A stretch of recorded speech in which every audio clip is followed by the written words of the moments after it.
Jika berbicara tentang Islam di Indonesia, tidak sesingkat sejarah yang selama ini disampaikan. Di dalamnya banyak sekali peristiwa dan tokoh yang terlibat.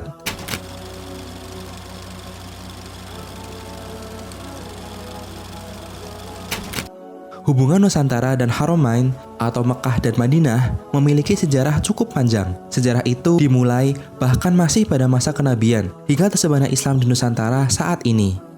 Awal mula Islam disebarluaskan adalah pada tahun 615 Masehi, di mana pada saat itu Nabi Muhammad SAW mendapatkan wahyu dari Allah agar melakukan dakwah secara terang-terangan. Melihat respon umat pada saat itu, Nabi mengutus para sahabat untuk melakukan ekspedisi keluar dari Haramain dengan tujuan melakukan dakwah menyebarkan agama Islam. Sahabat yang diutus adalah Ja'far bin Abdul Muthalib. Beliau berhijrah ke Habasyah atau sekarang dikenal dengan Ethiopia. Setelah berhasil menyebarkan agama Islam di Ethiopia, Ja'far kembali melanjutkan ekspedisi hingga wilayah Baros. Kota Baros ini berada 414 km dari kota Medan hingga menyebar ke beberapa wilayah di Nusantara. Hijrahnya sahabat Nabi yang singgah di kota Baros ini dibuktikan dengan ditemukannya makam seorang muslim bernama Syekh Makinuddin pada awal abad ke-7 Masehi.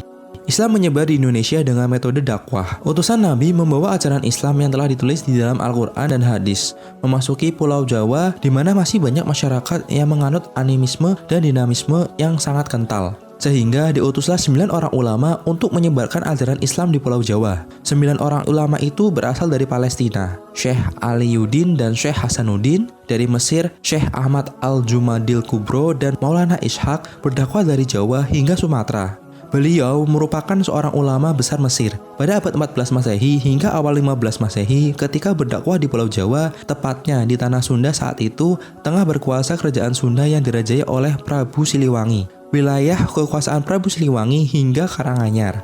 Ketika Prabu Siliwangi melakukan ekspedisi, tidak sengaja ia mendengar seorang wanita muslim bernama Nyai Subanglarang sedang mengaji. Lalu dinikahinya Nyai Subanglarang oleh Prabu Siliwangi hingga memiliki 3 anak, yaitu Walang Sungsang, Rara Santang, dan Raja Sangara.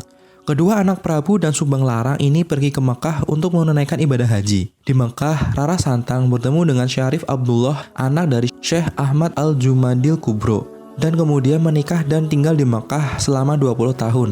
Rara Santang dan suaminya memiliki anak bernama Syarif Hidayatullah, yang kemudian ia hijrah ke Nusantara. Saat menghadap kakeknya yaitu Prabu Siliwangi, kemudian ia diberikan wewenang di Gunung Jati. Beliau hingga saat ini dikenal sebagai Sunan Gunung Jati.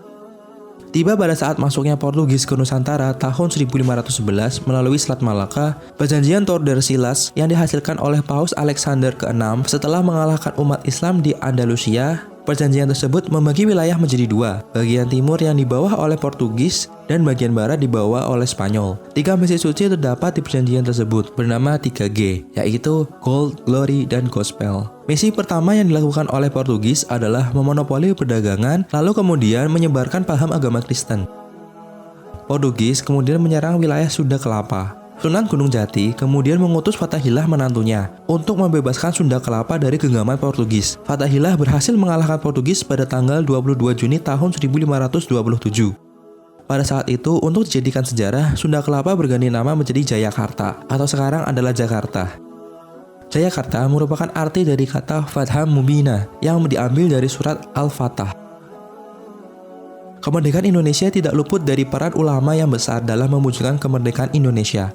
Tanpa bersatunya umat muslim di Indonesia, mungkin negara ini masih berjuang untuk memerdekakan dirinya. Islam dan kekuatannya membuktikan adanya kuasa Allah dalam setiap hal yang terjadi di dunia.